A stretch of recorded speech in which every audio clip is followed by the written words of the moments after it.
Hi, dis Moor. Dis wel die vreemdste troeteldier, maar dis myne. Sy is my babatjie wat baie moeilik vandag is en ons is vandag by Tempo om 'n fotoshoot te doen vir kunstenaars en vreemde troeteldiere. En ek dink ek is die enigste vrou met so 'n vreemde troeteldier en ek wil julle voorstel. Hallo, ek is Joe Niemand. Hierdie is Ben Niemand.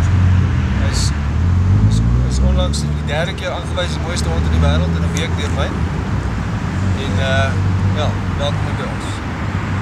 Sê hallo vir die mense, Kika. Sê hallo. Ja, ons kom ons skaaptaal ook praat. Sê my naam is Lammetjie. Ons het hom gekry by ander mense want mamma is dood en hy like Tootsie Bottle. So sê hallo vir die mense, kom. Sê hallo. Wat is jou tande? Kom. Sê jy kan die skaap, jy kan die jare oppas, Kika. Kyk hy tande, kyk, Kika. Zeg bietjie, zeg. Daar, zeg bietjie. Dis lekker. Dis lekker. Lekker, ja, het lekker dit lekker. En het lijkt van losering en grasjes. Lekker.